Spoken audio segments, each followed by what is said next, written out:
You build 0 to 1, 1 to end, now an investor. So that is an asset or a baggage? When you specialize and kind of spend lots of time in one vertical, I think it has its advantages, but it also, as an investor, it has its disadvantages. We see as something which is not just aiding good businesses get from point A to point B. VC does not determine how good a business you are building. But sometimes maybe founders don't also know how to negotiate it. The idea is to have fair and open conversations. Get all of them, have this open conversation. If the company does well, everybody wins. And you cannot have, footnotes and asterisks out there in terms of, my rights and your rights. What excites you about the future of health in India? I've been building for the last 16 years in healthcare.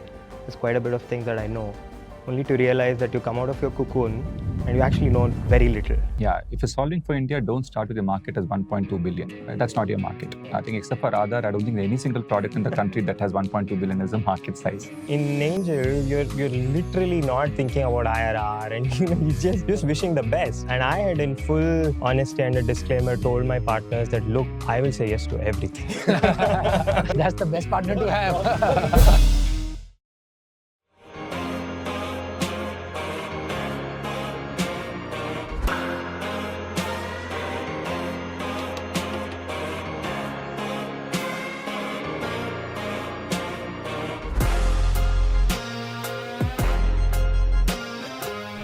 Welcome back to another episode. I have two gentlemen who have a lot of things in common. Rohit, Sanjay, welcome to the podcast.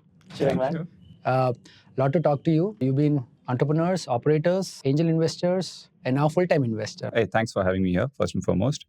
Sanjay, largely been a product and consumer marketing guy throughout my career. 20 plus years, kind of did that across both startups and large companies. But the digital journey started in 2007 as part of Google India team when we kind of launched India operations. Ran this product called Orkut. Not many people would kind of remember prior to Facebook. I do. Okay, yeah. That generation. That generation. So I typically kind of ask people whether they know of Orkut and kind of guess their age, right? So anyway, kind of did product marketing for Orkut, Gmail, so on and so forth. From then, most of my career has been in digital first companies. My first startup was Myntra, where I was the first chief marketing officer, then moved to Flipkart, post that, again worked across different divisions out there. And the last corporate role was with GE Healthcare, where my charter was to kind of run the digital health charter for GE in South Asia. And that's how I met him for the first time. Post Myntra, started investing personally. So that's how I kind of started. I also partnered with two of my current partners, Raveen and Bhushan. From 2015, we started investing. 2019, we kind of built a portfolio of about 40 odd companies. And then we said we can do this full time. I think that's number one. Number two, we kind of got lots of positive feedback from the founders saying that because you're operators, there's some value that we are kind of getting beyond capital.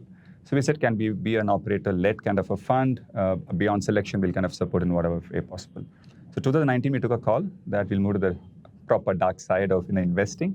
And with some bit of naivety, but lots of ambition, we kind of jumped in and started Multiply Ventures.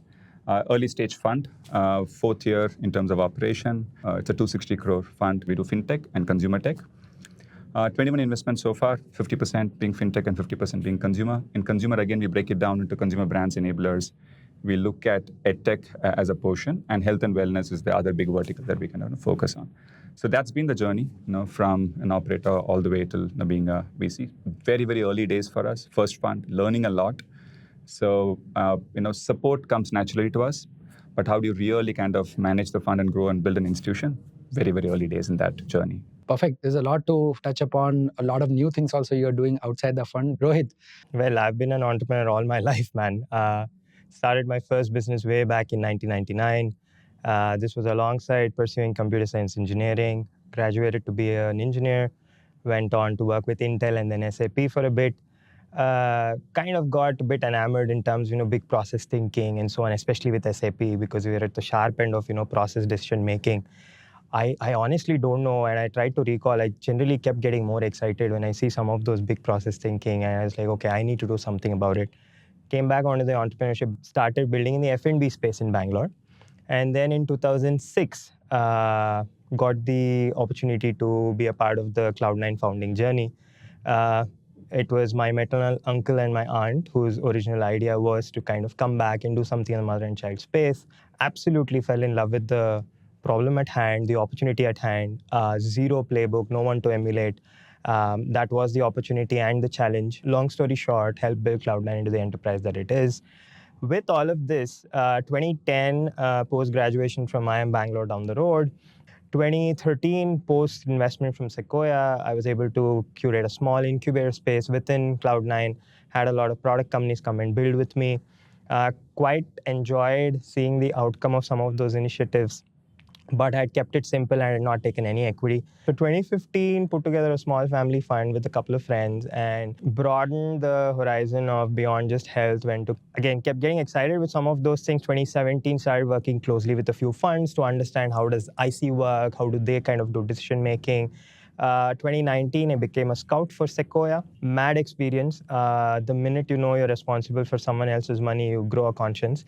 I went and decided that, that's the time I'm actually going to try and step up the entire investment journey into something more meaningful. I was not going to do it alone. I have two amazing founder partners with me. We're called Peer Capital. To say that we're equals, we know probably lesser than you, but we're happy to learn and probably bring our sort of diverse experience.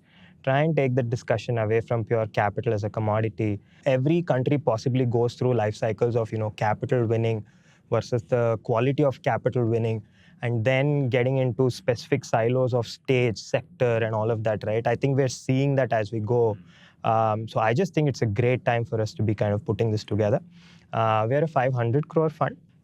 We've invested in about 10 companies so far. No, perfect. I think between both of you, I have to admit that my selfish interest is that I'm just new to the darker side, what Sanjay said. So I could also perhaps use this as a crash course to learn what you guys have figured out yet. And also, genuinely, the intent is to also kind of break through. Both of you have this vantage point of being operators who have built it, and now on the other side, cheering and supporting founders. So what are you thinking? What's on your mind? Which largely would be a reflection of what largely the VC ecosystem might be thinking, or you might have their individual perspectives to it. So I'll start with you, Sanjay. So do you think being a full-time investor now, the past is an advantage or a disadvantage? Absolutely comes in handy for the simple fact that we also are completely focused on early stage, right? We do idea stage, and that's our bold bets, right? We think we underwrite the risk at early stage much more than possibly what we will do in a growth stage company. I believe we understand that piece.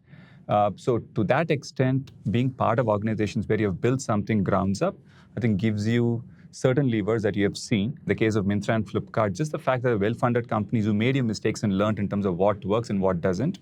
And you've seen the digital kind of growth from then to now, right? So I think that comes in very, very handy in sectors that we kind of invest in. Just to kind of add, right, it's important to know that the other two partners kind of bring in very, very different kind of skill set. Raveen has been a 3-time entrepreneur. He was a co-founder of Myntra, then he co-founded Hoopos, and then he co-founded a marketing automation company called Zeta Global. So he's seen 2 good exits, 1 not so good. So he understands as a founder what to kind of do. Bhushan, on the other hand, was a group president of Paytm. Prior to that, he was Alibaba. I think one of the few people in the country who spent 7.5 years in China, working for a company like Alibaba, looking at the international growth for them. And prior to that, worked in Yahoo. So we three are very, very different in terms of how we think. So, and what we kind of bring in terms of tools, onto the table. So that overall, I think collectively, at least what we think and what has been resonating with the founders, we think it's a huge, huge advantage. For an early stage founder, right? For example, if you have an idea and we like this space, and if we have a very strong thesis on what the market is, it's mostly underwriting that founder and his or her ability to kind of say, stay long and kind of build this, right? If we're able to kind of do that, then the nuts and bolts of how do you build, how do you hire, what is the playbook, how do you do A/B testing of everything, right? I think that we kind of comes naturally to us to kind of help whenever required. So we don't push this on them. It's about founders to kind of use if they find anything useful within the 3 of us, right? So that has been a huge plus. I think the second bit is just empathy of being part of either a startup or somebody like Raveen who has built it. I think it just comes naturally. It's extremely hard. For us as VC, we are still a first-time VC, right? Extremely hard journey. I mean, it's nice to say that you're a VC, but first fund, I think it's been very humbling for us, right?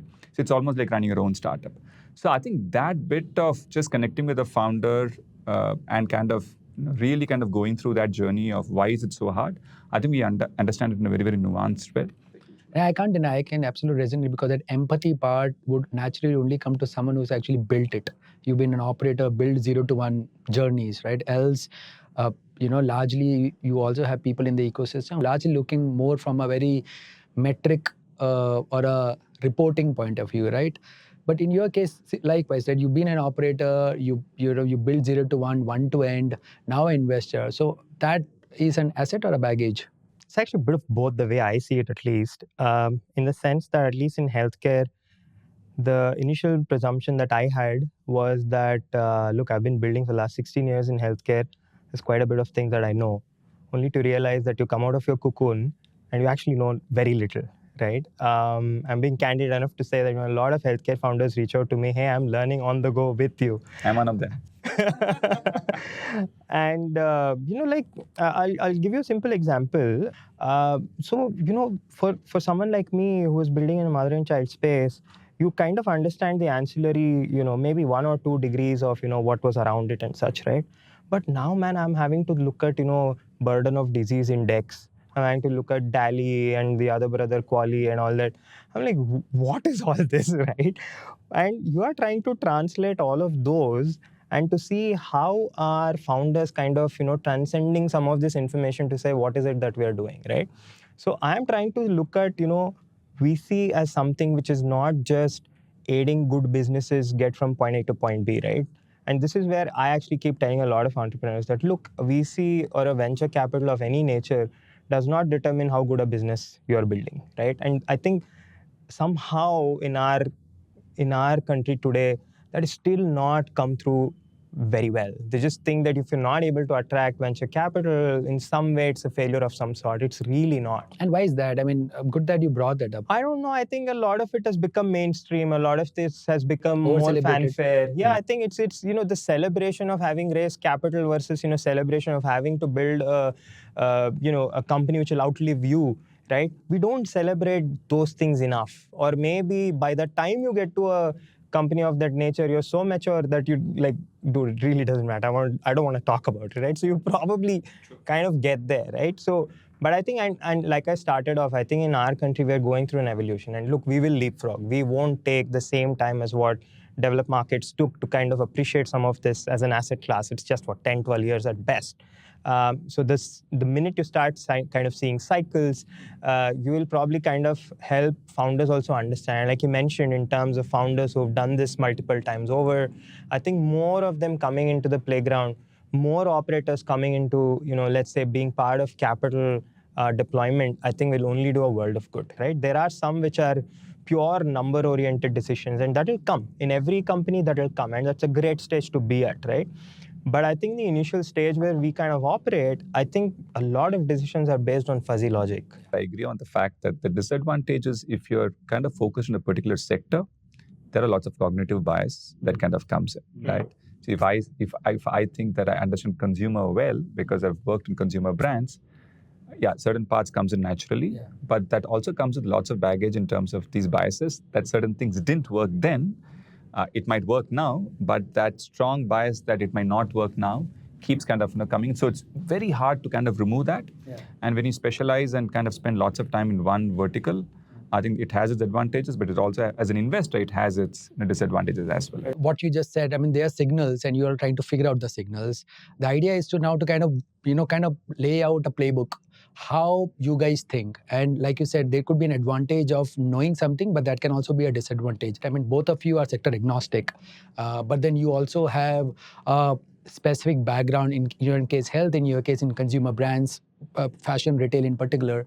How do you go out and now build out a thesis that as a fund, as a firm, these are the areas we would like to be focused on? And I'm sure that thesis also keeps evolving. Yeah. So when we started off, we actually kind of started off with a thesis document.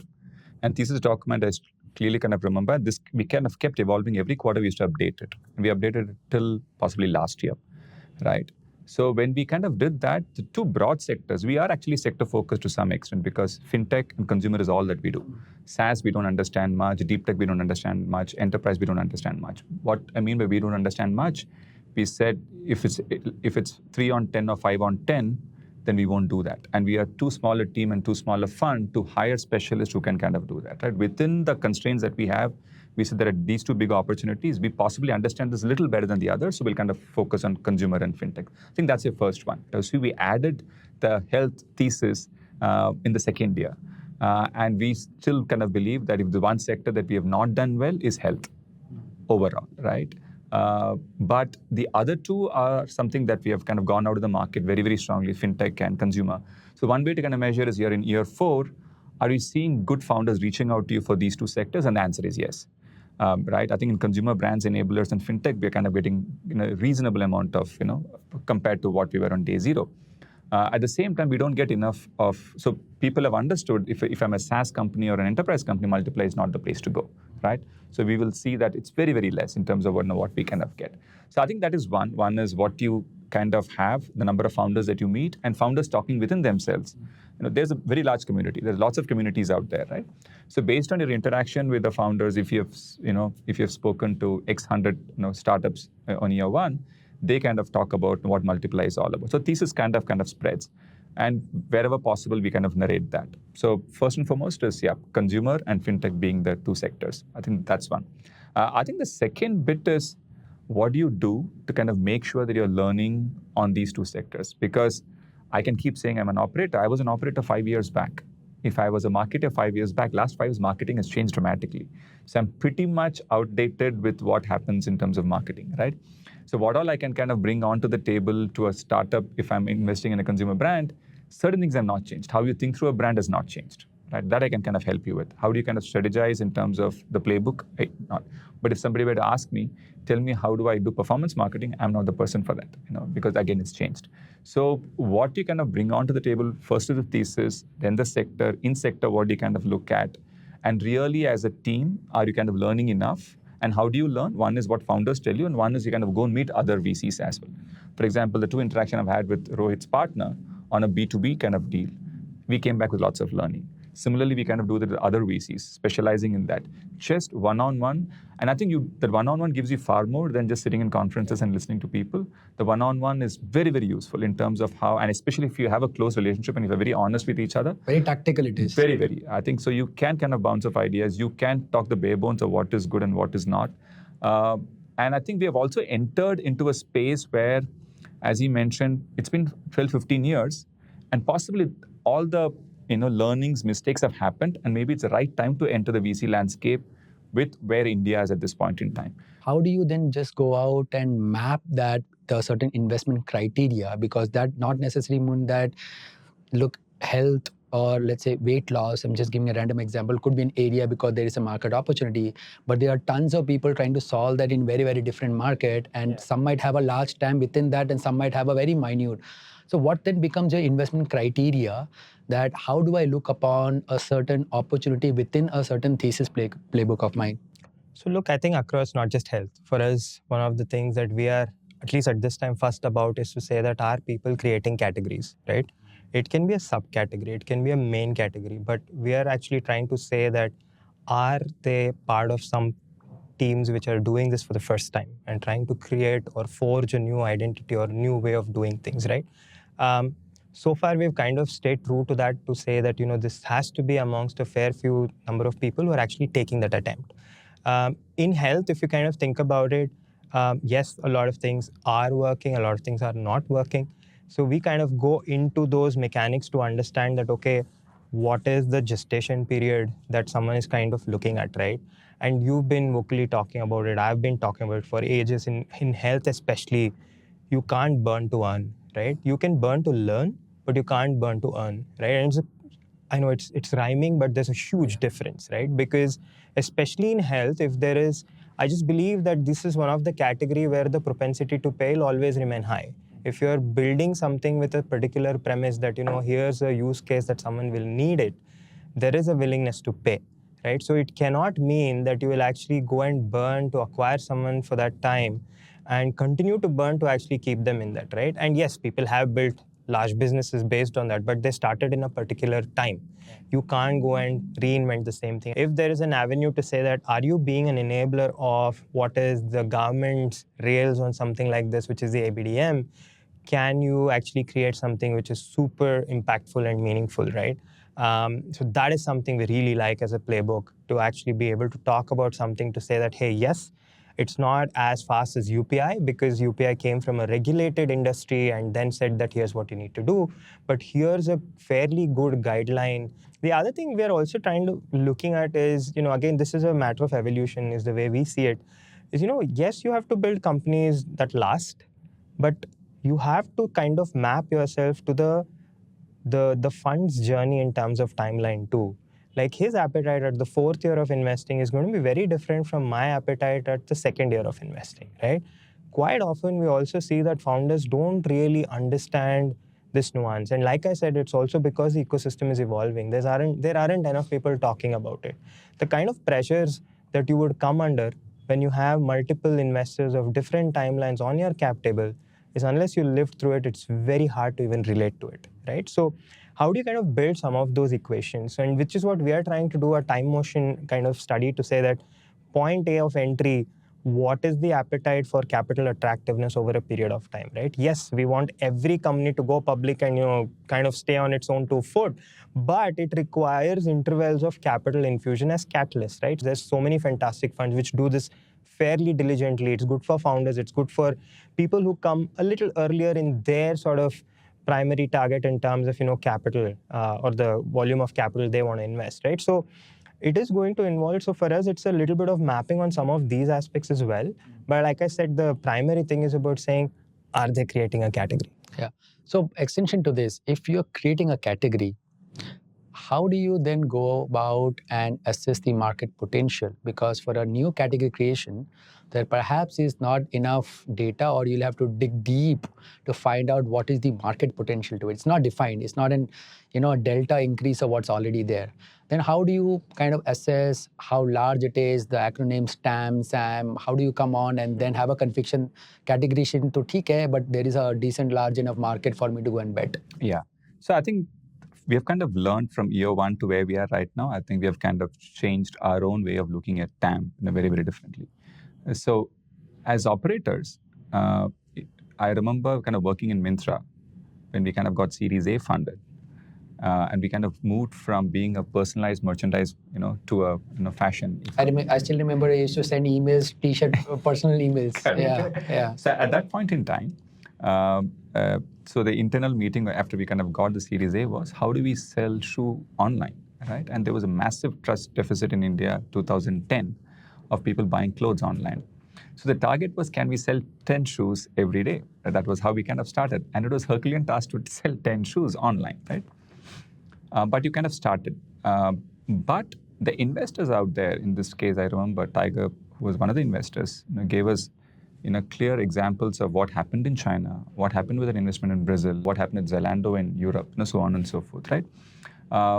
So there were playbooks out there, but how does it work in a fairly trust deficit kind of a nation like India, right? So even our goals, and if you kind of ask, go back in time and say, will Myntra be $1 billion kind of outcome? Possibly the answer was no 15 years back, right? So I think market evolves. So one thing as an operator that we have learned is, in lots of categories that Bhushan keeps talking about, when he joined Paytm, right, there were a few million customers, right? And I don't think you even imagine how big the outcome could be. Nobody kind of imagines, right? So there is a way for market to kind of evolve if the product, or if there's a new way of kind of doing this in terms of category creation. So in our case, what we have now done, before we used to kind of go very deep into it and tell us the TAM and why, and kind of really kind of making sure that we and the founders kind of believe that. But now we have kind of changed the narrative. As long as we see a reasonable market for it, not the final outcome. So we actually kind of, are there customers willing to kind of pay for this at this point in time? And if you kind of extrapolate that for the next 24 months, we do kind of see a market. And if we think within that there is a possibility of category creation, then we think the market just opens up and nobody knows how big that market is, right? So we're indexing from now for the next 2 to 4 years. If we are kind of convinced as a team, this can be kind of built. An example of that in the consumer space could be, can this company do 100 crores of annualized revenue in the next 3 to 4 years of time? And I think good founders give you that, I think for us, one of the ways kind of look at good founders is they convince you on the TAM in a way others don't. Right? When they kind of create this category, they give you nuances, they give you real simulation of how this could be. And as long as you're able to kind of live through that vision of what their 10th year or 15th year could be, and if you're kind of relating to that, I think that's your TAM. Everything else is, nobody would have thought how big Flipkart is, how big Paytm is.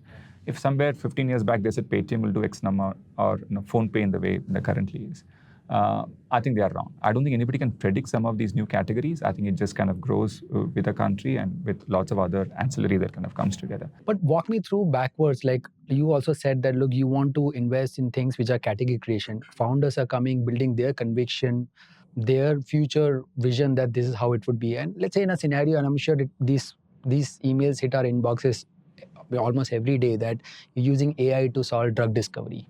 You're using AI to solve cancer detection, right? Now, these problems have to be solved. It's very hard to go back and find out what the TAM is for it today, right? Who doesn't want cancer to be detected in the fastest way, in the efficient way, and perhaps in the cheapest way, right? But you just can't then perhaps say that, okay, will there be a paying parity to it? Who will pay the service? The healthcare provider will pay, or the insurance payer? That's very far-fetched, right?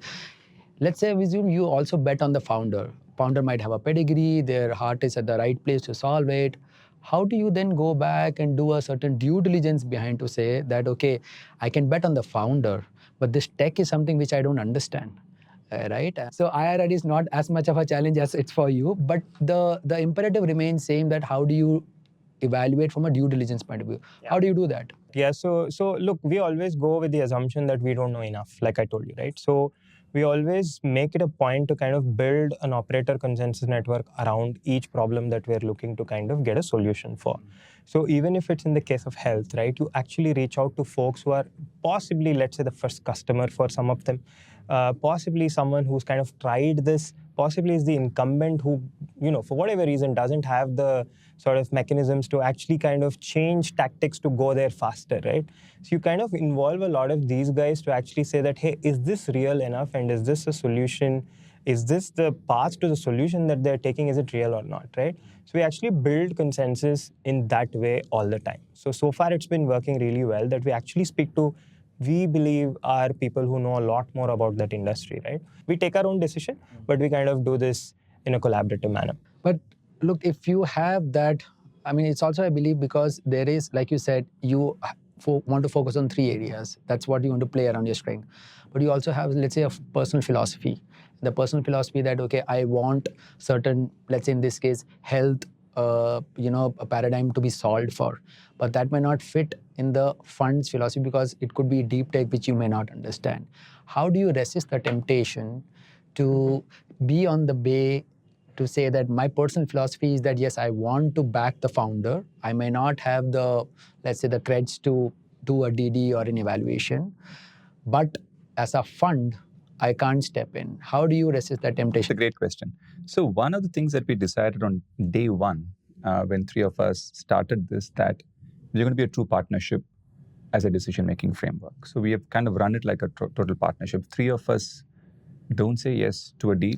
It doesn't go through the IC as well. So it's not about... So it's not 2 by 1? No, it's not a 2 by 1. It needs to be 3 by 3. And we said first fund, it needs to be a collective 3 for us to kind of get.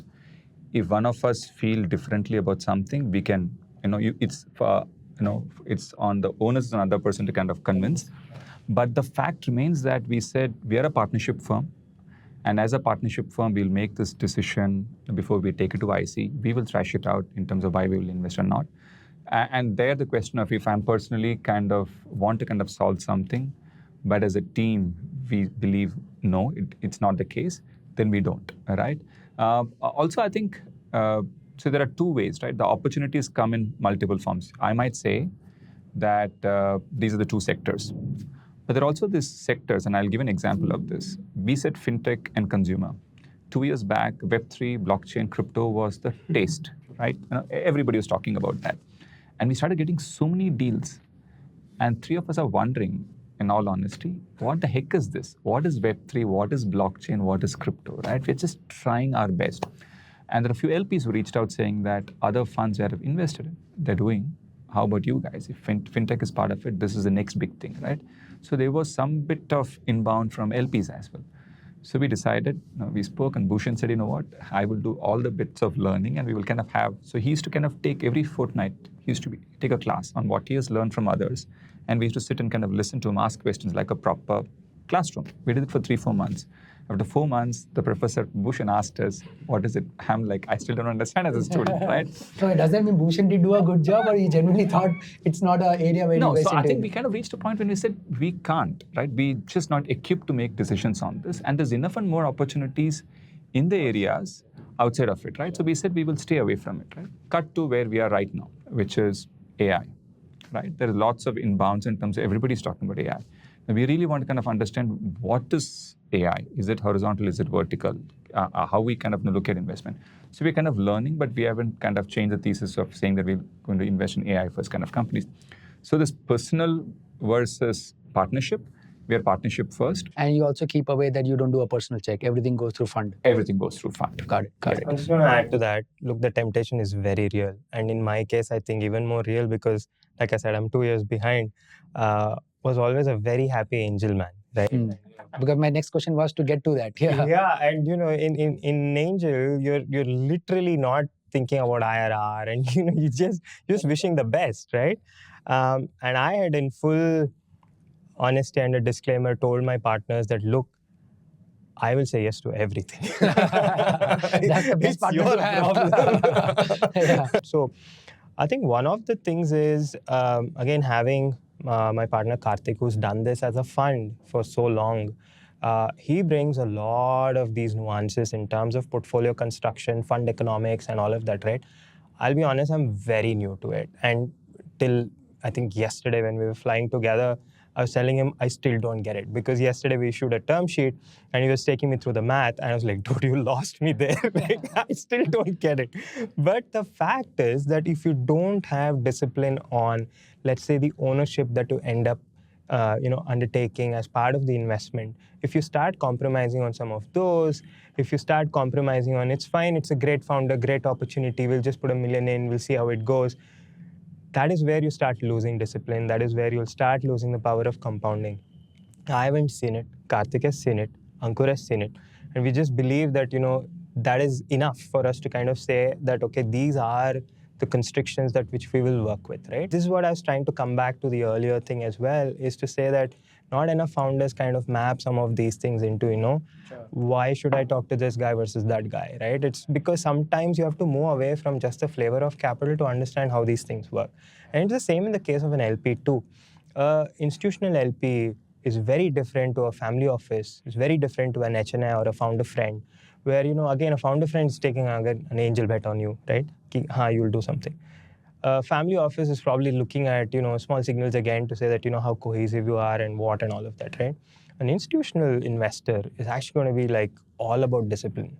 They don't kind of, yes, it's important who the team is, but it's also important with they want to understand the framework with which you're kind of working on, right? And that is super important. And that is what I think each fund kind of find its own. And it's a matter of market conditions, it's a matter of, where trends and signals are, again, in terms of, what's the stage, what's the sector. But I think that is what is most important to establish. And which is why we are, at least at this time, clear that, we are going to be, an X million fund. Probably the next few ones are also going to be the same, because we just know that if we keep going deeper, there is value to be unlocked, right? And that's the notion that we work with. Now, the first thing I have to appreciate the honesty, because not often an investor would come and say, I'm still trying to figure it out, who's probably running 400, 500, right? Yeah, so I'll get on that narrative, because... At what stage do you think you're an investor and not an operator? You're now an investor? No, I still kind of... Really? Yeah. So, good question. So, because it's somebody else's money, I think that investor hat is a very serious hat right now. I think when we started off, that angel, bias of saying that every founder is a good founder. You're starting off, it's almost like you're in a candy shop, right? I want this and I want that. But internally, every time you start kind of saying this, that as governance, it's somebody else's money. So you really need to go deep before you kind of make this. So even from velocity point of view, right? Year after year, I think just our muscle memory of doing lots more of everything before we kind of write the check has kind of gone about. So possibly now I'm more an investor than an operator, right? And operation, again, when we kind of started, we said we have kind of done this XYZ, so we will be very, very helpful. But now it is, what we kind of call, we select, and support is on demand, right? You can use our support, but we are not going to come in and kind of, unless and until we see a company really kind of, falling down, then we are like, how can we kind of support? But otherwise, if I kind of look at top quartile, mid and laggards, the mid bucket and the top, we just let them kind of run. And if at all they need something, they kind of come for support. So from that angle, operations is very, very less. It's more an investor. But the laggards, and if you believe the laggards can be pushed up, that's the only time when we kind of go out and kind of say we can possibly run this ship for the next 5-6 months in different ways, either through ourselves or some partners kind of coming in. So there we kind of put the operator hat a bit. We're trying 1 or 2 experiments out there. Time will tell. In the next 2 years, we will know whether we've been able to kind of turn it around. But jury is still out there. I'm still in the mode where, if I see something, I'm like, oh, you know what, this can help that. This can help that. I don't know when I'm going to run out of that bandwidth. Yeah, so exactly. So I can absolutely relate to you, because that's exactly what my mindset is right now, because I've been into this space now almost 15 months now. And just last week, someone was asking me, and the funny story is like, you are on the other side being an investor, but you're, the social media, LinkedIn says you're an entrepreneur. And another side, your Twitter says you're a cheerleader. Who are you really? So I said, look, I think all of it, because entrepreneur, because you're trying to build something, you're trying to build a certain ecosystem where the idea, like I said, that what we do at Rainmatter is to help these entrepreneurs go out, build products and solutions which can eventually help the customers, help the society. And in our case, we are largely focusing on health. Of course, there's a fintech space, but cheerleader also because we are cheering for them. At the moment you try to hone a hat of being an investor, that relationship kind of has a very different fabric. Then it also becomes very transactional. You gave me money, I will come to you and I'll tell you what I did with that money. But if you're a cheerleader, I feel you're constantly, without asking, trying to cheer them. I want to come to you, Rohit, that institutional side of it, what you said, right? Now, we've kind of established that, okay, there's a thesis, that's how you look at it, there's a criteria, you are trying to evaluate from a time point of view. Now, there are situations where either the company comes to you and you might say that, okay, not a good time now, but I would want to come back to you. Why don't you come back to me and tell me how you've been progressing? And you also possibly invested in a company and you are also keeping a track whether I should double in. What metrics would you be looking to give you a signal that, yes, they are growing, they are earning my confidence, it just allows me to have more skin in the game? What metrics are you looking at it? Well, I think, so this is across all sectors anyway, right? So I think, look, there are again soft signals. So if you're seeing signals enough to kind of say that, okay, they are going deeper, there is merit to what they're building, there is, enough customer love, there is enough customer engagement, the metrics are all going to be related towards some of these things, right? And you can cohortize it in various ways in terms of engagement rate, retention rate, and all of those things. But ultimately, to say that, is there proof of the pudding to say, yes, someone's coming back to actually use the service? And, the thing is, again, which I was trying to come back to in terms of, how the sectors and stages are actually mapping out in our country, given that now, people have taken their position in terms of, what their fund sizes are. Again, if you go back and do the math on fund economics and portfolio construction, everybody will kind of translate into what is the minimum check size that they will write. Yes, there will be people who will have optional value that, I will do a friend check, I will do a this check and all of that. But for most funds, it will mean you either add $1 million or $2 million, $3 million, $5 million. You know where your sweet spot is. That means that you will either wait for such companies to come that you are doing, like you said, a wait and watch, which means they'll start engaging much earlier and say that, okay, we'll be tracking you, and if you hit this, we'll actually be there for you, right? So funds are actually increasingly doing this. There are some amazing entrepreneurs who actually leapfrog some of these things, and me and Sanjay won't get a chance to even say hi to them, and they'll go to like a strong Series A and raise like $10-11 million. But most cases, you will actually see this being incremental and progressive. So I think it's about being mindful of that too. To say that, how much are you dwelling on your metrics? And we've seen actually in a couple of our cases, we've actually seen that founders, they started off with one thing, realized that they're not getting any gain in that or traction in that, and are able to quickly pivot into something else related. But to say that, that's not my customer, this is my customer. We're seeing any proof points, right? So it's about, seeing how well they're able to execute. And nowadays, we kept hearing, funding winter, dude, it's gone for so long. I don't even know what to call it. The other thing also for stages like where we come in, we also know that maybe we'll be able to participate one more time, at best 2 times, right? Because beyond that, it doesn't, we're literally not moving anything on either our percentage of holding or, how that actually compounds and translates into value at the end of it. So when you actually know that too, it's easier to kind of construct that, right? And again, as a founder, I never related to any of these. I'm just looking at capital, this guy, good reference, aja, right? So, but this is something which is, I think, it's growing on me, and I think increasingly I'm also trying to emphasize the importance on something like that. And hopefully we'll be able to narrate it out much better for founders to actually appreciate, right? We both said that you have a vantage point. You're a few years ahead of us, right? Tell me, outside of metrics, what he just said, that business might be doing good, product might be good, there's also this very unsaid, unspoken metric, which is the founder quality. How are they doing this? Right? I mean, they might be blitzscaling all, but how are they doing it? Right? So what is the template, what you have got, or let's say a preamble, what you've got, where you assess the founder qualities? Yeah. So I think that again goes back to what is the personality of the partnership, right? And we believe we are three of us, again, we've been doing this for a while.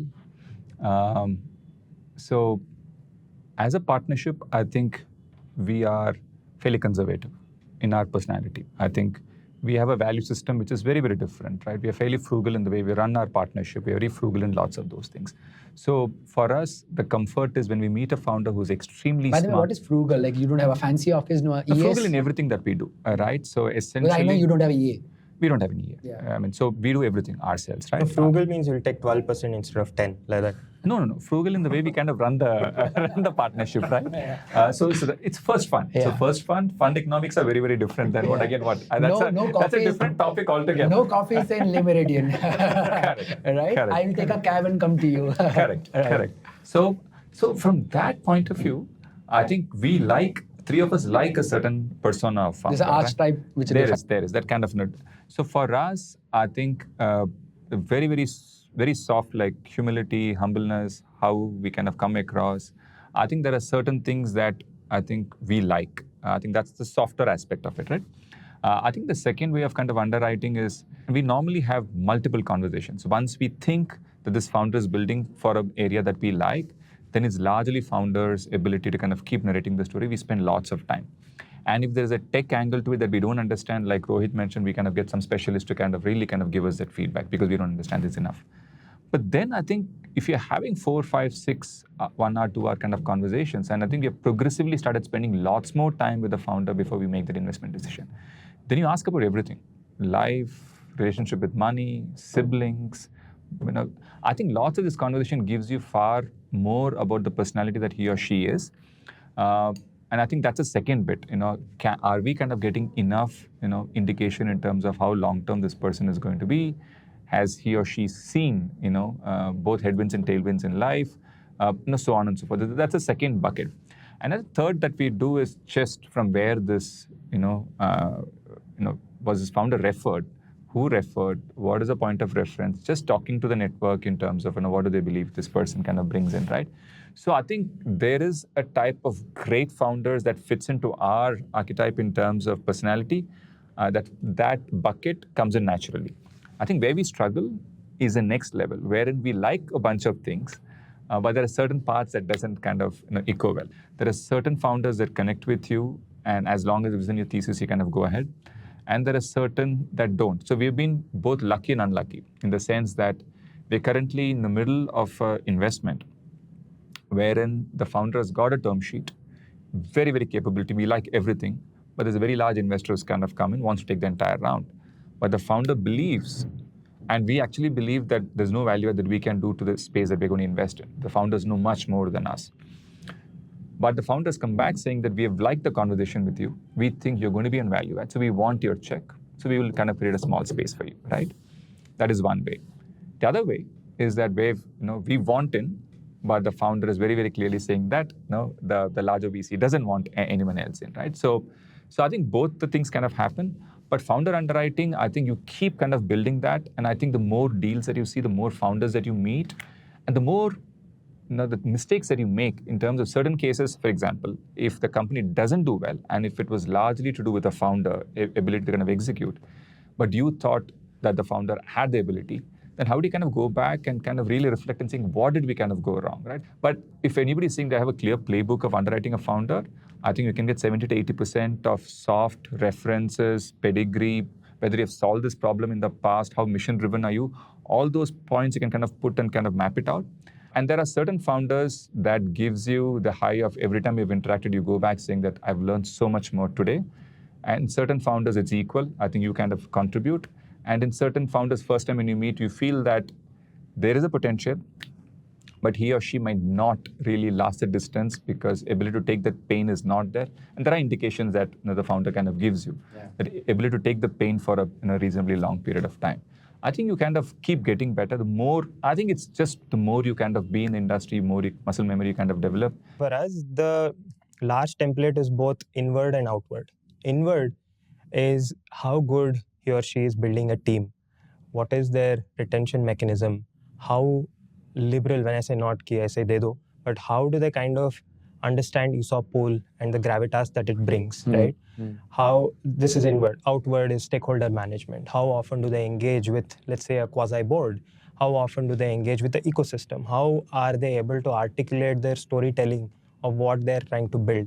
Are they shy about it? Are they vocal about it? Will they wear the t-shirt of the brand that they're kind of building, product or service, and proudly go on to talk about it every time they get a chance, right? These are things we are trying to, again, kind of see as soft nudges. And maybe at the end of it all, do we actually say that, we maybe had a bias to say that, a founder of this nature will actually kind of do 100x. And, it turns out that the soft-spoken, docile one actually did the 100x and not the in-your-face vocal guy, right? So the other thing is also about, especially in the case of multiple founders, on how the cap table is constructed. While they may actually come across as, yes, we are co-founders, but if one's having like an 80% and another 20, we don't kind of mark it really high because, this is where a lot of fractures happen. Again, it's too early for people to kind of understand and appreciate, but we know that those are where, some of these fissures kind of come into play, right? So we're a bit cautious about some of these things too. And we kind of actually help understand, and part of our thesis, again, Dilip, in terms of, especially when we're actually keen on a particular opportunity, we actually work with the founders to try and say, how should your cap table look at the time of our entry, at the time of next round, at the time of how you are becoming a self-sustained company? How should this read, right? And we actually do a minus from there and say, here's how we need to be today. It's not just about how much ownership we need to have, how much ownership you need to have. And, I've seen this, I don't know if you've seen this in the last few years, you've just seen the quality of discussion on pure dilution as a metric changing so much, right? Earlier, it just used to be, no, but I think this is the price, right? But today, you're actually getting into all these nuances, which is really, really nice, right? It's because very qualitative discussion. Yeah, and, and that's the maturity of, the kind of founders who are coming into play today. And, so that is really heartening. And, I had not thought that we'll see some of these so early. And, they're very, very receptive, reciprocal. They want to work with you on some of these aspects, right? I think that's what is the beauty. We actually go back and ask our founders too and, ask them, please rate us. Because we are also learning, what do you think we can do more, or what do you think we should do less of? Or, are we calling you every time and saying, MIS Bejo? What, right? Like, so what should we be doing, right? So we're kind of open on that to also say that, hey, maybe you should tell us how we should be as well, right? So, yeah. Just want you to walk through what made you decide to bet on them, what was your thesis at that point of time, all the lens what we have set from a TAM, founder quality, and from a criteria point of view, right? So first company for Sanjay, you invested in a company called OneCare, right? How did that pan out? So OneCare specifically, we invested, so when we kind of had this healthcare thesis, right, which is kind of new to us, the broad thesis was that there's a chronic health problem in the country, and thereby, how are people kind of solving this in different formats? So it came to us, the OneCare founders came through multiple references actually. And one of them was a doctor, kind of worked in Practo, kind of built that part of the business. So Practo's founder kind of referred. The other co-founder came from Ola. So I think it was largely a bunch of founder network that kind of got the, So that was the first take. The first thing that there's a good founders out here and that had kind of trying to solve this problem. I think that was number one. Number two was, the broad thesis that we had, possibly the first healthcare bet for us. So, we knew the large problem, But where, as a VC, being the first health investment, where we didn't know enough was how do you really solve for this, right? And so finally, the problem statement is real, but how do you solve is where everything is. So the problem statement, just so that we set the context, is they're trying to solve the chronic lifestyle. Chronic lifestyle. How do you kind of intervene and make it easier for patients out here? Can we enable the clinics to kind of deliver this seamlessly, and thereby kind of get extra revenue for the doctor, and thereby also the kind of, in this case, the patient kind of benefits because it's a one-stop shop. And can we enable these clinics across the country, starting with Bangalore as a base? So that's where it is. Cut to where they after the investment, they kind of scaled to 100-odd clinics in Bangalore. So that was, for us, we said that's going to be the PMF. So, but 100 clinics in terms of, we kind of looked at both primary numbers in terms of how many are coming and paying in for the subscription, and second, how many kind of retaining. So consumers need to buy a subscription pack from the doctor, right? So during this journey, in the last possibly 6 to 8 months, there are a couple of challenges that we have seen. One is doctors are not enabled to kind of sell something. They don't find it's part of their, That's not the identity. That's not the identity. That's not the compass in which. So there is a clear challenge in terms of how do you still kind of push. Some doctors are fine, some doctors are not. There are 2 categories of doctors. I think that's the first challenge that we're still kind of dabbling with. And the second bit is, once a consumer comes and pays for subscription, and so the entire so-called type 2 diabetes, the range is quite vast, right? So if somebody kind of takes a tablet and does a basic set of exercises and my blood marker says, I'm okay, they go out of the program. It's not a very sticky program to that extent. And they come back only when they have, right? So the only cases where this works on a long-term retentive basis is people on the real edge case, right? Which is far and few in terms of type 2. So that's the second challenge that the company is kind of going through, right? So if I kind of look at, from day one of investing thesis, founders being good to where they are right now, they've still not hit PMF. So how do you kind of move from? So right now the entire thing is, you need to kind of move on your own, or you kind of get a better distribution partner to kind of go through. So that's where OneCare is from a thesis point of view. Yeah, another company which I also found interesting, both of us were talking, is GoodMonk, right? Interesting space, nutritional space. How did that pan out? Oh yeah. So GoodMonk is so it again came through a reference. Somebody kind of referred Amar, who's a founder. Amar was part of Cadbury's, kind of built a very large portfolio in Cadbury's as heading that category. He was chief innovation officer at Diageo. So from chocolate, he went to whiskey, right? So that's been his kind of background. Spent lots of time. But when we met, he said that, the problem statement that he had was personal, I know, yeah. right? So, and it was quite a, serious one in the sense that 2 sons, the elder son, during pandemic, they figured out that didn't grow the way the younger did. And they kind of figured out that he had lots of deficiency in terms of micronutrients. One thing led to the other, and I think both husband and wife, they said and they kind of spoke to a few others, and I think there was a protocol that the son kind of went through, but then they saw this massive problem in other kids as well in terms of micronutrient deficiency in the country, and they said, can we solve for it? So he left a very, very high-paying job right after the pandemic, and he said, I want to solve for this. So that's how we started. So when we met, it was still an idea. So we just kind of, it was an idea stage, but he's one of there was no product really, it was just nothing was ready. But what he had done in 14 months is, he said, there's a hidden hunger problem in the country.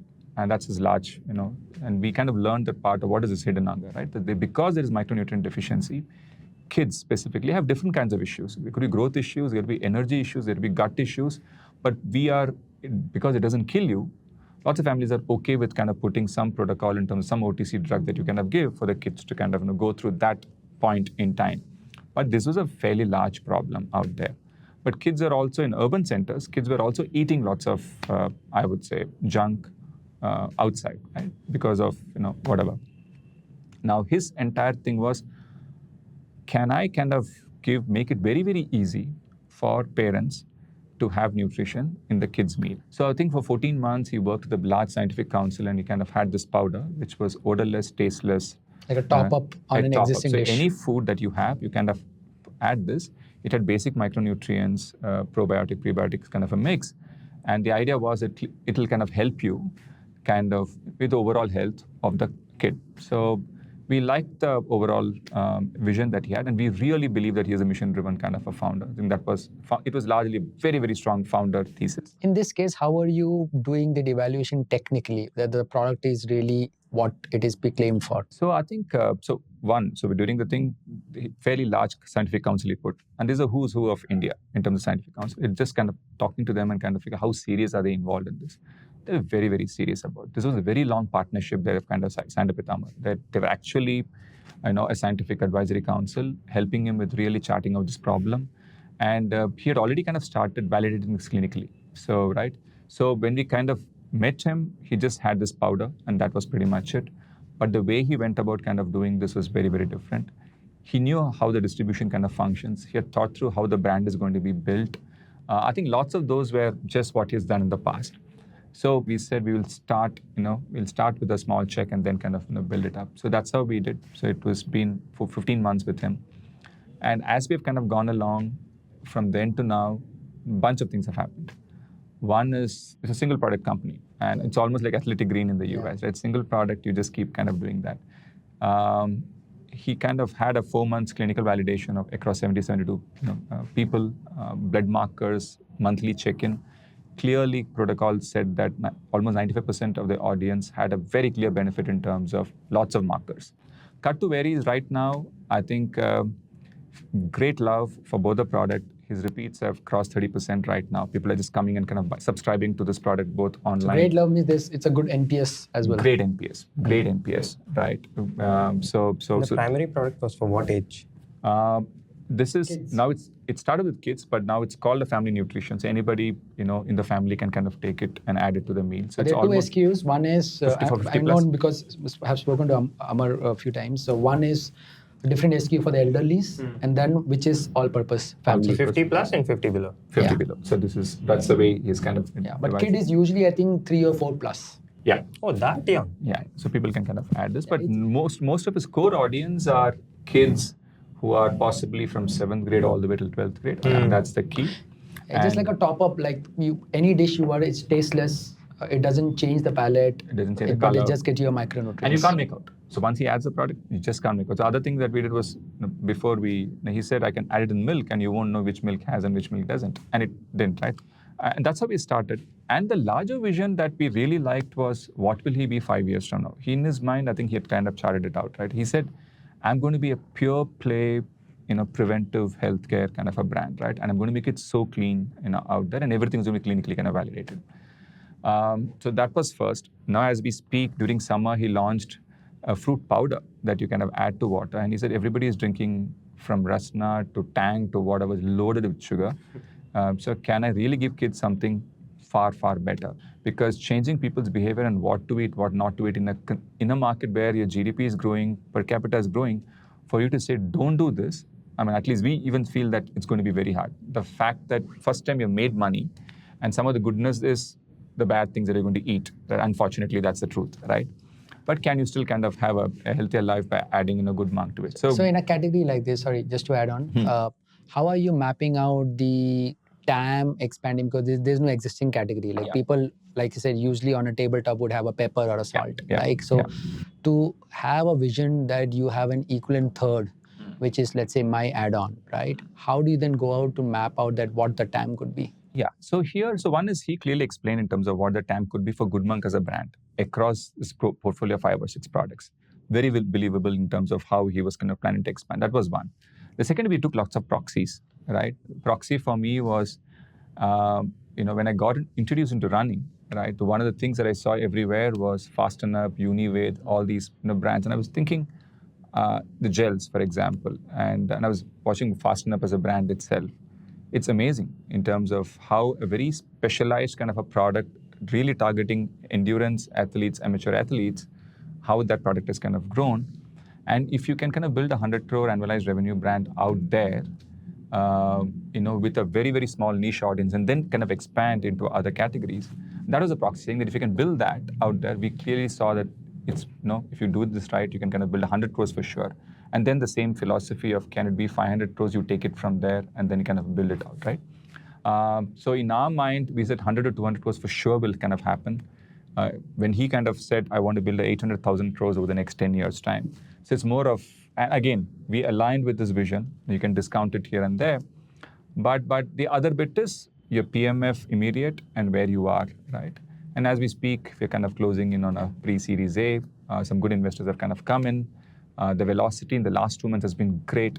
And these things just starts kind of, compounding fairly fast when you hit that very, very strong product market fit, right? So yeah, so I think he's doing great. And I think it's been like, yeah, no, Amar is a great founder. So, I mean, if this sends some love to him, Amar, shout out. Rohit, so you just very recently, as recent as last week, you announced a company you guys backed, Stupa Sports Analytics, right? So I want to also use this space to pick your brain.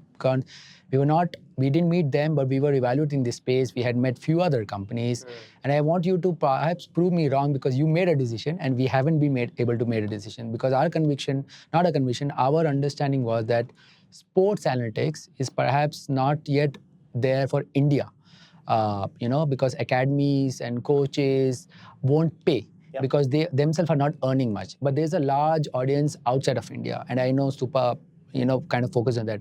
Our kind of, narrative in where we invested, we have largely focused on building an Indian ecosystem. Right. So if it's not enabling Indian ecosystem, it doesn't really sit into our radar. So there were a few companies we were talking, they are working with a very few top 3 academies, but not at a very grassroots level. So I want to kind of come back to you, like you've decided, you had a larger check on there. What made you bet on those guys? Deepak was a national table tennis champion, understands the sport at a very intricate level. He became a very revered coach, was part of the Olympic cohort and all of those things. And he's worked with pretty much every federation in major countries across the world. So there is one thing about having tech. There is one thing about knowing how to sell, right? He knew where the problem area lies because he's a player, right? And he was a player. And when he's talking about what another player needs, the relatability is very high. We have Megha, who's his wife, who will tell you that she doesn't know how to sell, but will sell you, right? And that's the best kind of people who can sell. She's always been in sales, tech sales, global sales, so many other things. They just decided to join hands and say that, listen, this is a problem area. Originally, it is an India-focused product because, Deepak's here. And he said, we don't have such sort of capabilities which we need to solve for, right? The opportunity is global. Yes, they're focusing globally. They do also cater to India, and they are building for India as well. You're right, it's not as, let's say, diverse in the sense that everybody will want to go for something like that, because I think it has to start somewhere, and they're going after the right sort of channels for that. If you think of sports in general, all the big popular sports of, let's say, in our country, like a cricket to anything else that may be, or like a basketball or a baseball or a tennis for that example, right? Have all been solved for from a tech point of view. Now, I don't know if you know this, the Australian Open, which was the first Grand Slam in this year, many people didn't realize there was no line umpire, but the calls kept coming as and when a line umpire would, right? It is just crazy with the amount of tech that has gone into something like that, right? So that is the opportunity for all the tier 2 sports, for example, right? But if you look at each individual sport, they're massive, right? Again, we may not relate to it because for us, cricket is religion, right? But if we look at all the other sports in all the other different countries, like European countries, Scandinavian countries, Southeast Asian countries, table tennis is big, right? So much so that there are industries revolving around it across federations, broadcast, betting, and so on, right? So it's huge. So for these guys, the ability was to kind of build that tech, which people kind of really appreciate. And at the core essence of it, the tech is actually fairly simple, right? In terms of how they kind of map something out. They just saw that no one was looking to focus on something like this, and there was an opportunity. Now again, tech is good. Tech will be top class, compared with anyone in terms of, everything in terms of, the milliseconds in which it kinds of computes to the kind of requirement you need in terms of what's the manpower that is required. Everything is like super agile, very, very scalable. But the most important thing is to be able to go tell a federation that this is what you need, right? And that was the beauty that we saw that these guys were able to do. Which means they are driving outcome to the product. Absolutely, right? And, the feedback loops are short here because, they understand it intimately well. When someone's telling them, I need something like this, That is what is going to happen. And this is a company that we've been tracking for a while, and they were there. And I don't. Did you interface at all with them? So they've been there for a while. So even in the time that we've been tracking and talking to them, from what started as something which was purely for federation and players, started becoming as the same sort of data sets and analytics that the broadcast companies wanted. So that became as a revenue opportunity that broadcast companies will come and say that, hey, listen, we need to talk about a lot more. Again, if you think of cricket, there are like so many different angles, so many different things. But if you think of a fast sport like table tennis, the micro interactions are very little. So how do you kind of keep the broadcast also engrossed on something like this? It's only going to happen through tech. And that was the opportunity. They're now building upon these to actually open up more avenues all related around this, right? So the first focus is about anything to do with, racket sports. Okay, right? so that means the TAM is outside of table tennis. TAM is any sport. Ah, okay. They can get to cricket, they can get to badminton, but they don't want to get into that. Not today. They want to be able to clear out some of these things where no one's really focusing. But that clarity is there with the founders. Absolutely. When they talk to you, that's how we're charting out. Absolutely. Okay.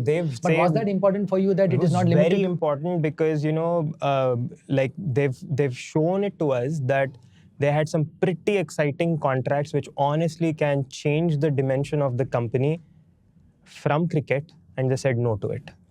Right? So that just shows that there is meaningful depth that you want to be able to create, right? And I mean, when you just meet them also, you just know that, they just strive for this in terms of saying that, Deepak's aspiration is to get an Olympic gold medal, right? And if Stupa had a role to it, why not, right? And, even with some of those things, these are all can be also as saying that, hey, these are great add-ons that will come. But the idea was to say that 1, there is tech, 2, it is scalable, 3, tremendous founder market fit, 4 is it's India to the world, right? And that's really what was exciting for us. Yeah. Eka Care, what was that thought process? Well, Eka, you must have met Vikalp, right? We have crossed paths, but we didn't evaluate them. Yeah, so Eka was actually part of a very early access pool for us. It's not a core check for us because he had started at a time where we were still, setting up the fund and such. So Vikalp is, Vikalp and his team, Vikalp was previously the founder of GoIbibo, got acquired by Make My Trip. And during the pandemic was first about the fact that, we are striving to be a tech-first tech-first country. We're not doing much. And, the story which was showcased all across in terms of COVID, right? Everybody started showing this as other countries started purchase. Vikalp was instrumental to actually help create that entire interface and stack, right? To say that, this is what our country requires. It required a huge, a bucket load of shift from the government in terms of enabling those structures as well. So he was part of that core interfacing which he actually kind of built and saw that there's an opportunity to actually say that now there is a promise of volume in a large country like ours where, healthcare is undocumented, right? So that's how Eka Care came about, to say that I'm going to be the first interface for anything that the government does. Today, he's the largest sort of, path for anything to do in terms of enabling anything on the NHA, anything to do on the ABDM. So they're building that rails They are building all the rails. So the rails, the experimentation, the sandboxes are all happening here, and they'll be the first interface. There are about 3 other companies that can do. But, again, I just want to use the opportunity to also talk about how those rails are actually the most transparent in the world over, right? Like today, you can actually go and look at the claims ratio, can actually go and look at, who's been paid, who's not been paid, which is the admission that is, the highest, or the specialty, which is kind of, a lot of people are going for. You can do a country-wise mapping of, where these are. And this is still green shoots, right? It's not even like all of us are covered by it or something. But the beauty of all of this, and which is what Vikalp was also trying to show, is that, there is, if you start at this place where, ultimately we get to a point where we say that consumers, you and me, will value the health privacy or health record as mine as against the provider, there's going to be a sea change, right? There is a push today from the government that every bit that the government does in terms of the government schemes on Ayushman Bharat and all of that will only be delivered through this route, right? So there is already a promise of that. That itself is huge. Over and top of that, that when we start valuing this, there will be a huge outcome in terms of how these come. So they have already started working with doctors on this, clinics with this, trying to incorporate at every level to say that, can I create that ABA record for you so that anytime you go, that you're independent of, who your provider was, right? The challenge that was there initially and is there to an extent even now was that this is all great, right? Like, he had like millions of users and all of those things. Everything was great. Who's going to pay for it? Yeah. Right? I think today I hope he doesn't mind me saying that, but they're already at like a 2 million ARR, right? It's taken them a little bit of time, and that is actually growing very fast. And this is outside of what the government incentive schemes are for enablers, And right? they have both B2C and B2B aspect of it, correct. right? Yeah, which is wise, right? So B2C was the primary criteria, but very soon realized that वहाँ पे कोई pay नहीं करने वाला, right? So then you actually go to the B2B, start enabling through that, and then you do a B2B2C, right?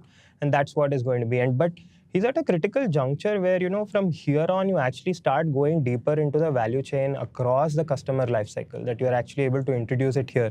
You start creating that this is your wallet of nature, right? Like, think about it as your Google Pay or a Paytm in terms of anything you want to do from a financial wallet point of view. A health wallet is what they're, ultimately kind of building as a repository that for anything you will actually go there, right? So that's the genesis. No, that's super useful. So I think everything what you guys have said is very tactical, right? So I want to kind of spend another 20 minutes just hoping that we can create this Bible of very tactical takeaways where people would know what not to do. A lot of knowledge and gyan over there is what to do. I find it oftentimes very overwhelming because everyone is talking about what to do. No one is really talking what not to do. So it's a round of illumination. If we can say what not to do, they'll figure out what to do, right? So I'll throw one each for you because so far I think everyone listening, watching would know these are all very tactical stuff. So let's start with pitch deck, right? What are maybe the one or two things which you have seen a lot and you see that it should not be there? So what are one or two things people should not put it in the pitch deck? Yeah, if you're solving for India, don't start with a market as 1.2 billion. Right? That's not your market. I think except for Aadhaar, I don't think any single product in the country that has 1.2 billion is a market size, right? So I think definitely not do that, right? Whatever it is, that's not your market.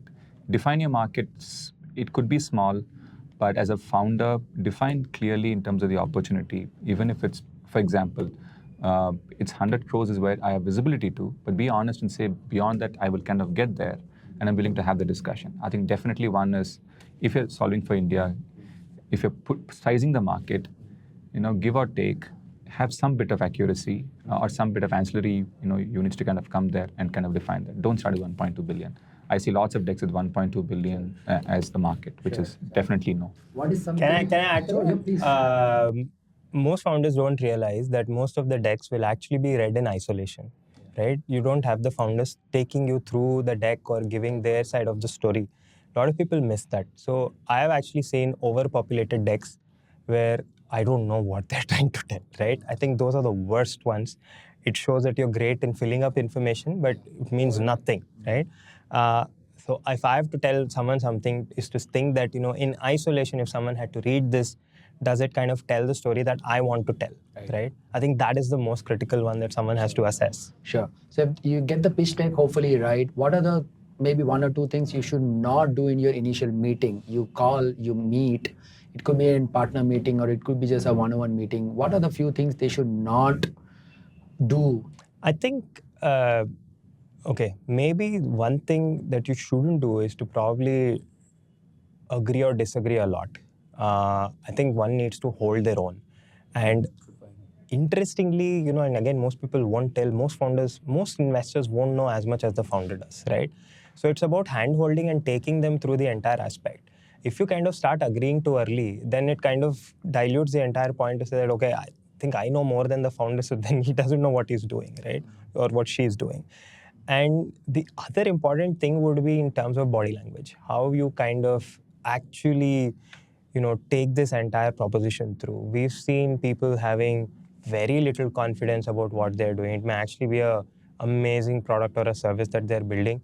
And the reason we insist on meeting everyone individually or, collectively as well, but physically, is to kind of understand their demeanor and stuff. It kind of gives away a lot. Sure. Again, as a sidetrack, there's one of the most popular things on GPT-4o, which is being trained on, is to actually assess body language, right? It's just insane. So we'll have like one of our phones just looking at what we're talking, and it'll probably give you a summary to say that, is this person confident or not?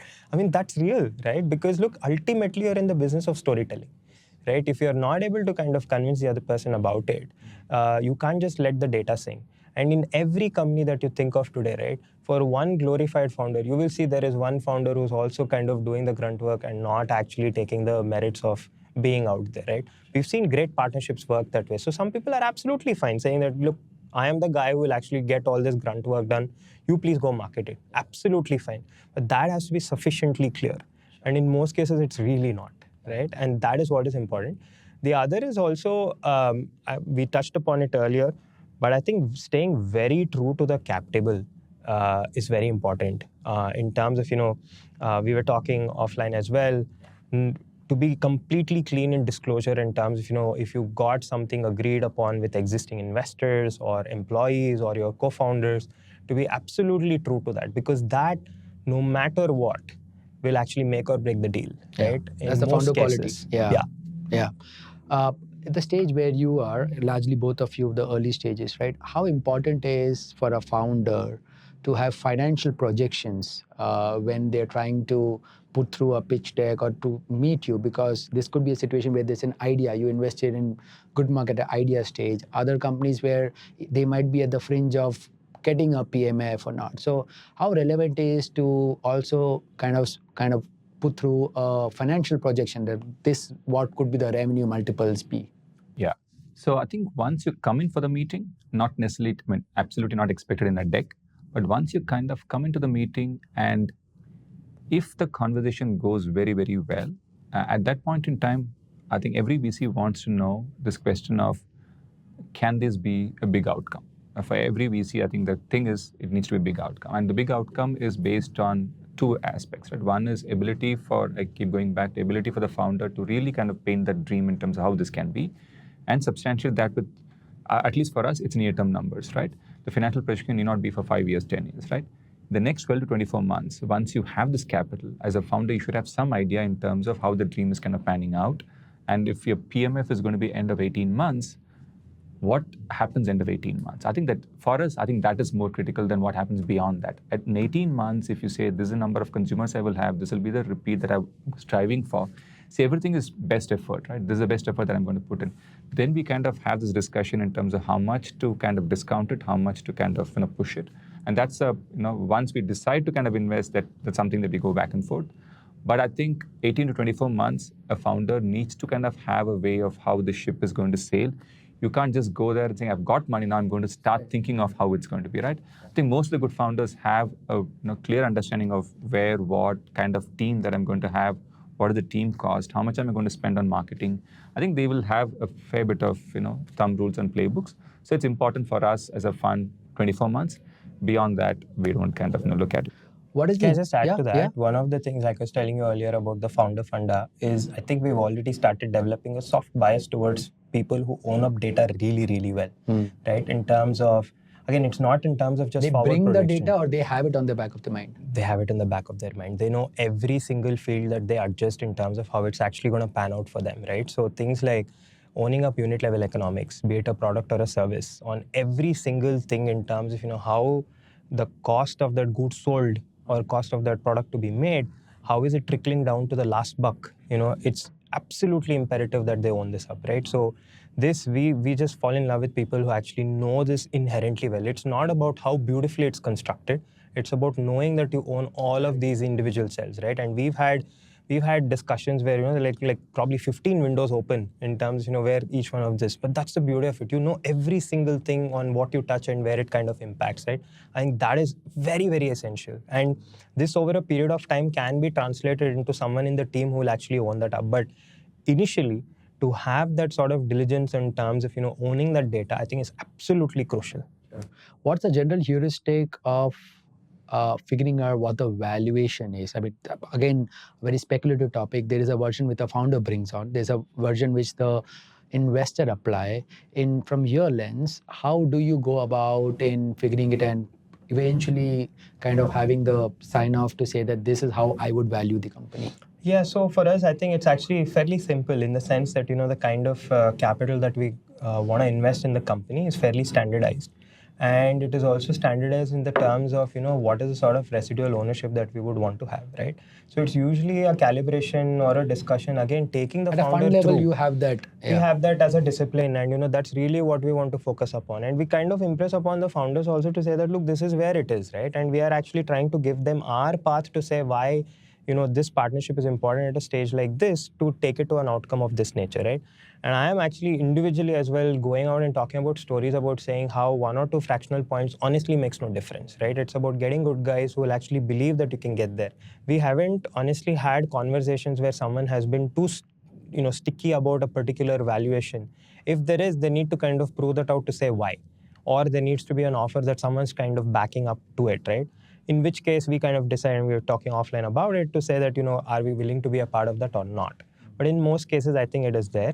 I must tell you, and like all of us were discussing, I think we're at a stage where a lot of founders are super reciprocal of this, right? And very, very willing to have constructive decisions on some of these things. Keeping feedback loops very short again, not trying to shop around with something like this. It used to happen quite a lot, but I think now everybody understands the sanctity with which discussions are had. It is a great sign of maturity in the ecosystem, right? No, I think what he said. So the only other point is, in many times that we have seen that there is a connect that you have with the founder, right? Which can I work with this person for a long period of time, and both of them are evaluating each other, right? I think the maturity right now, many founders have kind of come through, as he mentioned, right? So many good founders, when they kind of talk to us, they've done enough homework in terms of where does Multiply invest, who are the other founders they've invested in, do I know the other founders? They've come fully prepared. What is my persona versus other persona? Have I kind of spoken to somebody? We have founders have come in absolutely saying that we have got great references from XYZ and based on 1, 2, 3 parameters. And most of them could be just soft, right? In terms of why we like to kind of work with you, right? So I think, so that is the other bit. Second is just to add to Rohit's point is, it's also important in every discussion that we kind of tell where we are as a fund. And if the founder doesn't know our fund journey, I think we need to kind of put up there. It's not just about we putting and getting an ownership, I think, which used to happen. So lots of founder, investor, that initial conversation of kind of going back and forth was purely because only this was spoken, right? In terms of I'm going to value at so-and-so, or founder says this is a valuation. But once you kind of tell what is your life, whether you're year 2, year 3, year 4 of the fund and your fund life, how are you going to invest? What's your follow-on strategy? Be really open in terms of what you're going to do. I think founders in the last at least year and a half, the founders that we've seen, I think they're very, very, very open to having those conversations. We have not, at least from a valuation point of view, I think good founders know the market. I think there is no too much of haggling in terms of back and forth. If they feel I can be with this in this journey with this VC partner for the next 6, 7 years, and if I like it, and if a conversation is positive, I think they're willing to kind of come in and kind of join, right? I think that part, it's not just about the largest check and the biggest fund. I think the other aspect good founders do kind of see. You can still lose a deal, as Rohit mentioned. We have lost deals too, where we have given a term sheet, a large fund has come, and we are like, you know what, we can't. There's no way of matching this in any which ways, right? So or that even happens. participating, right? Huh? Even participating, forget matching. Yeah, even we can't participate. We can't just part because the valuation has gone through. I mean, we have Yeah, but considering that, again, the same point what you alluded, right? I mean, founders have to take a call. You are bringing in your best skin to say that we are partnering with you than just being investor. There's often this pieces where founders also don't know, that is how to negotiate. Right? I mean, either some really good founders would come and say, this is my ask and this is what my dotted line of valuation is. But sometimes maybe founders don't also know how to negotiate it, whether it could be negotiating to get more money for the valuation, or it could be anything, right? So any tips or suggestions that what founders should possibly also inherit or also acquire a skill in how to negotiate? I think having other founder friends who've actually gone through some of these things is very important. But I think it's important to have an open conversation, right? Look, this is something, like he also mentioned, it's a marriage of sorts, right? We have to like each other to get into something like this. It may still not work out, right? But the fact is that we're going in with an open mind to actually say that, look, this is how we're going to make it work. And I think showcasing the ability to say that, look, I don't know enough about this, please help me understand. It's not a sign of vulnerability, but it's actually a sign of openness to say that I'm willing to make this work. there are some amazing founders who actually know thick and thin of all of this, right? So it's hard to kind of possibly kind of push something around on them. And it's probably, again, so that's more willingness on our side to kind of say that, yes, it makes sense and we, here's what we need to do. But in more likelihood, I think it is important to have a good sounding board. It can be another founder friend. It can be another investor. It can be an angel investor. I think angel investors are very, very sort of, they're not used enough, right? To kind of, Well go underrated. and and talk about some of these things, because you would have seen across multiple use cases on how some of these things pan out, right? Pick up the phone and talk to people, or the investor across the table, most of them mean well. So have an open conversation to say that, look, I don't get it. What does it mean? And, we were just discussing to say that, look, one is numbers. The other is it comes with a baggage of terms and rights and so on, right? And that can go on depending on what you really want to do, on how open is the investment to how rigid it is, right? And you still won't get it. And, and there's this unknown thing about, unsaid thing about deal momentum, that, you want to get that capital, you'll say yes to everything, only to realize later on that, hey, wow, there were a lot of things that I said yes to, right? It's very, very difficult to undo some of those things. There are, at least in our case, we have a concept called the peer pledge, where we actually go in and say, even if you are willing to give us more rights, we are only going to ask for this much, right? But because we're like, we also don't want too many things either, right? But the idea is to have fair and open conversations, right? But to your question, I think they should reach out, ask more people. I don't know if there's enough forums, because the problem is in something like this, it's not a one-size-fits-all, right? It's not templatized to an extent that you can go look it up or ask a chat GPT and it'll kind of tell you. Yes, you will get broad contours, but what makes it work for you? I think you need like a close, confide. You need to be able to confide in someone to say that this is what I think. What do you think, right? So that needs to happen. Just to add to that, the ideal marriage in this case, if there are two investors coming onto the cap table, is for all the three to actually kind of have a conversation very openly and kind of saying that we are in this partnership together, right? Whether you invest or not. So, for example, one of the investments that we were planning to make with Rohit's team was in the B2B space. We don't understand enough of it. So we liked the founder. So we met, the founder many times. But then we were like, what? We need lots more. So we reached out. We went to his office, spent lots of time with, the team there, got inputs in terms of whatever. We didn't kind of invest in the deal. But if it had happened, then, and even there, the input from Rohit's point was that, it'll be good for you guys to kind of come in if you have convinced. And we are open. So we have a min and max in terms of, we have a range that we can kind of possibly go down in our equity if you want to take a little more.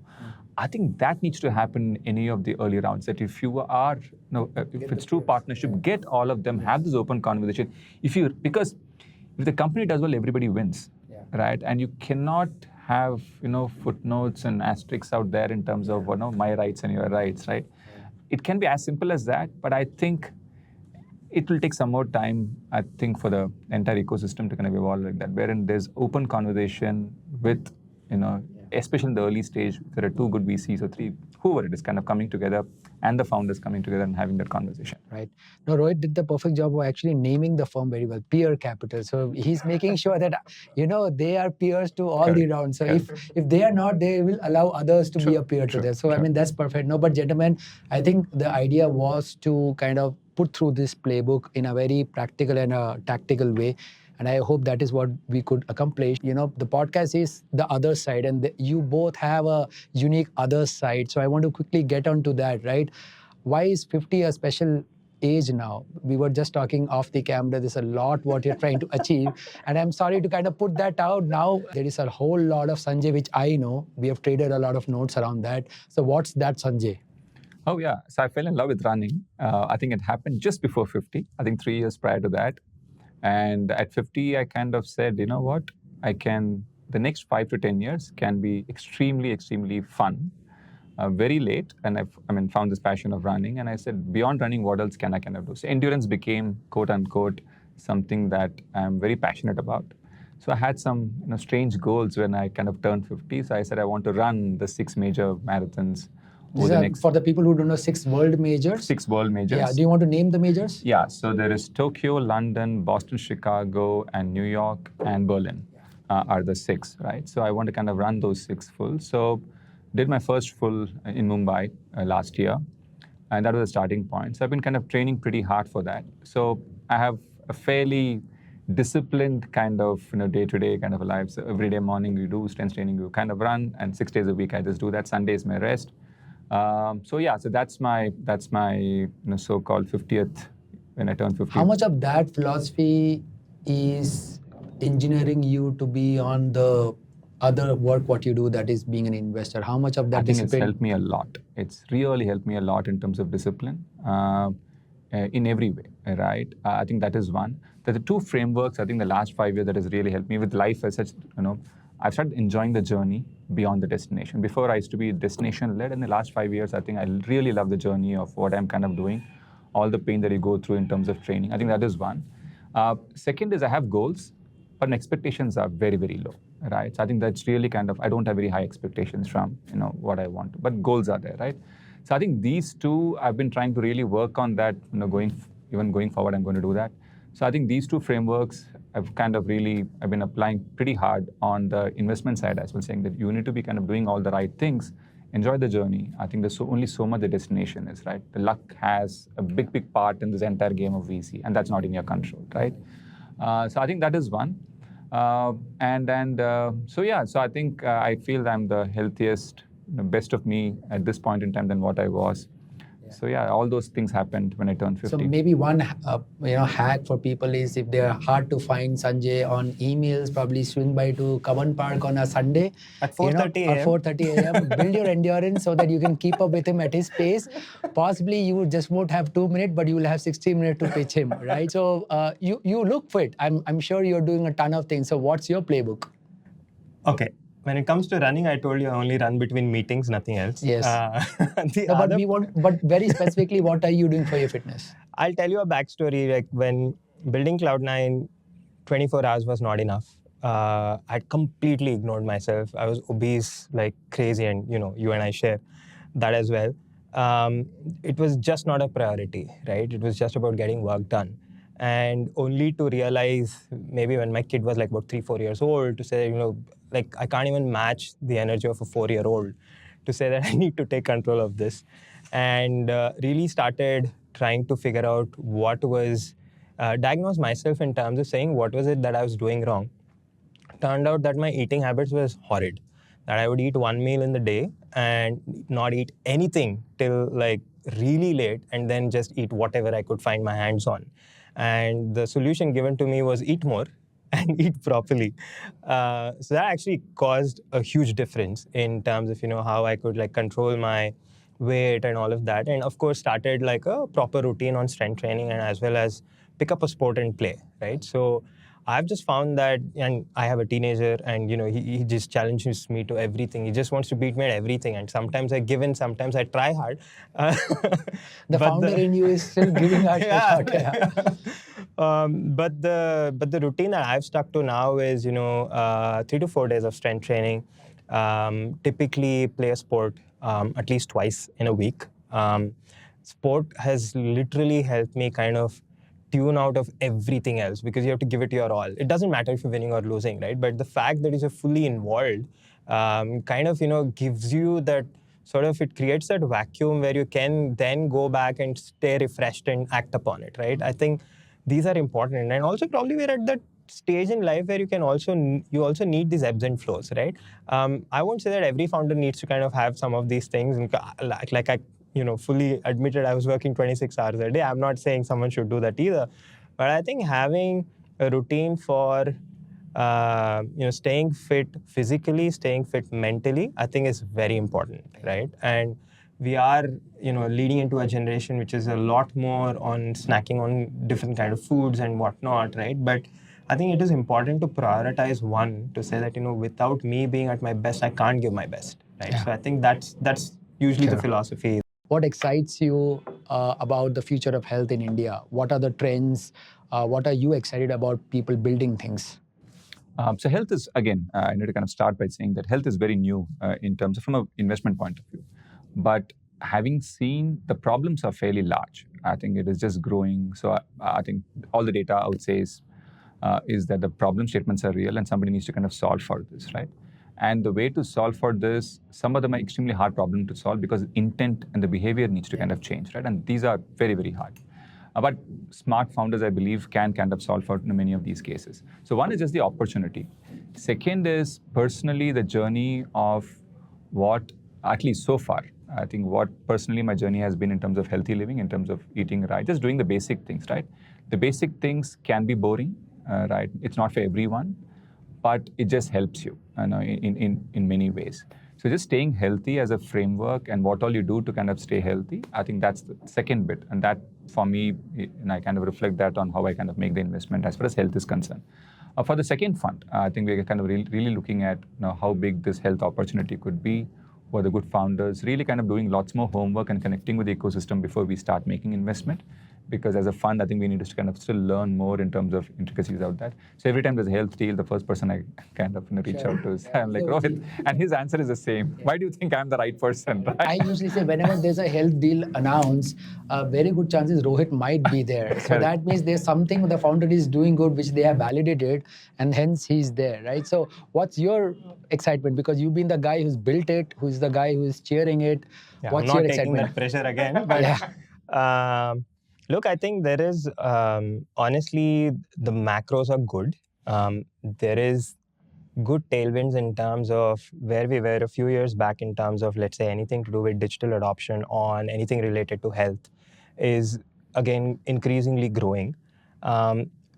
People kind of discount the role that the most important stakeholder in this, which is the physician, plays, right? And I think that is dawning upon a lot of people to kind of ensure that they take them through. And I think that will lend itself a whole world of good.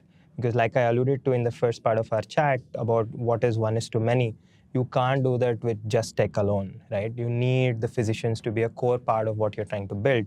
I think that reflection is happening. If you think of, again, the macros in terms of, the aspirational class, the median age of where we are, the per capita income of what we are compared to our neighboring countries, we're like 1/4 of what that is. 80% of the decisions that are taken in terms of health are actually by women. How are we kind of addressing some of these things that we're trying to market or trying to target, catering to the decision maker, right? So all of these are actually lending itself well. But my advice would be that a lot of people are trying to look at it very superficially in terms of saying that, I'll try and make some moves and that'll yield results. And healthcare, unfortunately, is you have to swim in deep waters, right? So which means the pressure is intense and to go really far, right? It'll probably outlive most fund cycles. It'll probably outlive most sort of known metrics in terms of, how things need to work. But that's the sort of, longevity in terms of, thinking that you need to have. And to kind of summarize it, not a sprint, a marathon. It is, yeah. No, gentlemen, absolute pleasure. Thank you for taking the time. Before, we kind of wrap this up, quick 2 pieces, marathon, ultra marathon. Choose. Marathon. Easy long run or a hard interval workout? Hard interval workout. Okay, Rohit, you said entrepreneur, doer, investor, mentor, dreamer, dotting fodder, but not in an order. And your partners are also listening this, right? So which is the first one? I would say dreamer. I just think that I dream wild nonsense and try and get to most of it. So dreamer, probably try and execute on a lot of them. Doer, as a result, an entrepreneur. And I think mentor would actually come last, though I'd want to kind of mentor a lot more. But I think just given the time, it probably comes last. And, dotting father comes in between. And on weekends, it kind of comes ahead. Absolute pleasure having you both. I really hope the conversation we had can be mini capsules for people to go out and apply in whatever lens they would like to. So thank you very much for your time and coming down and having this conversation with me. Pleasure, man. Yes. Thanks for Pleasure. having. Loved it. Yes. Yeah. That's a wrap. I hope you found this useful if you're trying to build something. Not necessarily they may want to give you a check or you want to have your check, but generally in case you want to build a company for the right reason, for the longest time, for the right longevity, you should reach out to them. Thank you. That's a wrap. We'll meet you at the next podcast with another guest. See you.